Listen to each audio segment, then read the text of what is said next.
I'm going to explain the delay-oriented effects in this lesson, so to follow along, go to Working Files, Projects, and open up 1904 Delay Effects. We're going to work on two clips here, the Just Couldn't Be That Way solo, and the group shot here. There we go. I've got a third clip on here for a reason I'm going to explain in just a second. This clip has all the delay style effects on them. There are 5 we're going to work with here: chorus, flanger, delay, multi-tap delay, and reverb. I have phaser on here for a reason I'm going to explain in a moment. When you work with monaural clips and apply chorus to it, it's best if the monaural clips are converted to stereo. That's why I've got 2 clips here. This is the original clip. This is the mono clip. You can tell it's mono by double-clicking on it and viewing it here in the source monitor. But it's best to convert that to stereo if you're going to work on that with the chorus effect. So to convert it, you go down to that clip and highlight it here in the project panel. Go up to Clip and Modify, and then Audio Channels. That'll open up this dialog box. It'll say mono when you open it up here. You switch it over to stereo, and that'll add this extra channel here. And it'll say none here when you open this up as a mono file. You just change this to 1, and that puts the 1 track in the left and right side of this stereo file. So click Cancel it now because I've already done that. So the second one, I did that to it. But if you put a clip on the timeline like this and then change it, this one won't change, just the ones that you apply afterwards, just so you know. Let me go over to the Effect Controls panel again. I have this one selected. Put the current time indicator right there. I want to start with chorus. I'll open that up, click on that. And I'll open up the custom setup.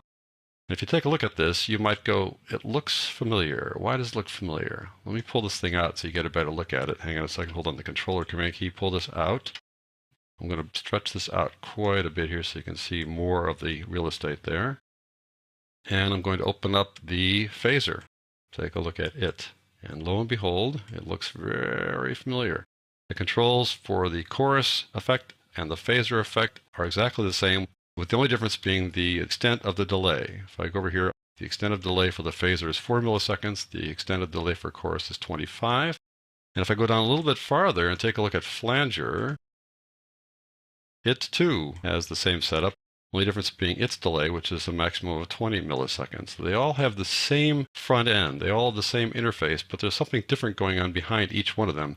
But in terms of how you run the controls, they all work the same way. So let me close this one down, and go back up here to chorus. What chorus does is to make little delays in an attempt to sort of thicken the music, to make it sound like there are more voices or more instruments. It also can have some strange little effects as well as you go through these presets. So let me just run through some of these presets here. Here we go. You wanted me to stay, but it just couldn't be that way. Yeah, I know how much you wanted me to stay, but it just couldn't be that way. Oh, I know how much you wanted me to stay. Hear that one going back and forth. Those are the various presets for chorus, and then you can change the controls down here as you've done before with the phaser. Now this is a relatively simple chorus effect and doesn't really work the way some chorus effects work in terms of just adding some number of voices. Let me show you the Adobe Audition chorus effect. This is Adobe Audition with that same file in it. But it just couldn't be that. I'm going to apply the chorus effect here. I'm going to go to Effects and go on down to Modulation. Now, modulation refers to pitch changing or key changing, and so these effects really are modulation effects. I kind of grouped them into the delay effects. I also want to include delay and multi-tap delay. But let's go on the chorus. You notice that chorus has a default of voices.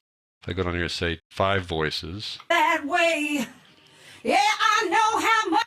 So there are some presets here that do sound like what you'd expect, multiple voices. Here's an acoustic duet. But you wanted me to stay, but it just couldn't be that. So you can get a sense that Adobe Audition really steps up quite a bit when you deal with audio effects. Let's switch on back to Premiere Pro. All right, let's move on down the line here. Turn off chorus and turn on the flanger. It really is pronounced flanger, folks. Some people call it flanger, but it is flanger.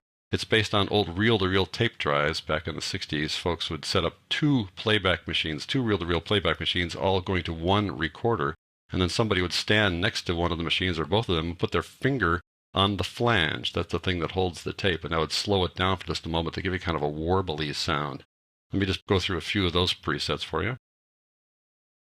Here we go. To stay, but it just couldn't be that way. Yeah, I know how much you wanted me to stay, but it just couldn't be that way. Oh, I know how much much you wanted me to stay. There you go, all kinds of possibilities with the flanger. Turn that off. There's delay, and delay is essentially an echo. We could call it echo and be just fine with that. It says how long the delay is and how much feedback and how much of the mix.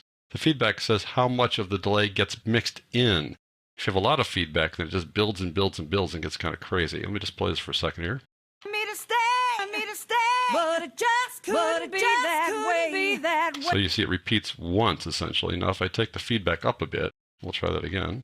Yeah, I know how much you wanted me to stay, but it just couldn't. See here how it sort of tapers off, it repeats and repeats and repeats. And the mix is the same kind of thing you've seen before. How much of the original and how much of the affected version do you want to play in there? 1 second's kind of a long delay. If we play it a little bit shorter, it starts to sound more like a reverb, like a room. I'll play this down to something much less, a little bit like that. You wanted me to stay, it's beginning to but sound it just couldn't be that like the phaser or the flanger or chorus. way. Yeah, I know how much you wanted me to. There you go. That's delay. Multi-tap delay is 4 delays built into one. 1, 2, 3, and 4. It's the same kind of routine. You get a feedback and a level. So how loud is the delay? And how much of it is returned in the signal. But it just couldn't be that way. It can get pretty messy, so you might want to drop down the dBs to nothing or have no delay at all. And some of these guys just have 1 or 2 or 3 delays rather than all 4. But that's delay basically 4 times. Finally, there's reverb. And reverb is intended to give you a feeling like you're in some kind of a place. Usually it's a large hall or something. I'm going to go back here and show you the presets. You've got this small room, these various other settings, church, large hall, that kind of stuff. So I'm going to go through here and let you see what that sounds like. Here we go. To stay, but it just couldn't be that way. Yeah, I know how much you wanted me to stay, but it just couldn't be that way. Oh, I know. Now, if I take a look at the custom setup and just watch how these things change as I flip through them, it just moves those things around. And you can physically move them just by grabbing these controllers here. As you do that, you can listen to the changes over here. But it just couldn't be that way. Yeah, I know how much you wanted me to stay, but it just couldn't be that. There you go. This is a relatively simplified version of reverb. Let me show you the Adobe Audition version of reverb. Go over here. We take that same clip and go to Effects and Reverb, and you'll notice there are 4 reverbs here plus surround sound reverb. It can be really complex. One reverb like this one uses what's called an impulse file. It's actually an audio file, just a little moment of sound that was taken in a particular place, and that place is then reproduced here. I'm going to try something like medium-sized cave. We'll try that. Listen to that for a second.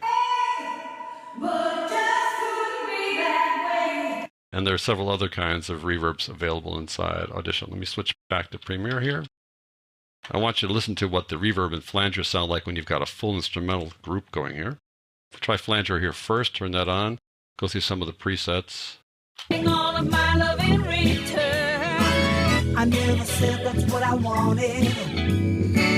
Make this a lesson, honey, that you learn. Well, I know how much you wanted me to stay. So it sounds kind of cool with a large like that. Let's switch over to reverb. I think you'll see that reverb with a group like this sounds less metallic. Expecting all of my love in return. I never said that's what I wanted. Make this a lesson, honey, that you learn. There you go. Usually you apply reverb to individual instruments when you create the mix, but applying it to the whole thing like this works as well. You just maybe want to tone it down just a bit.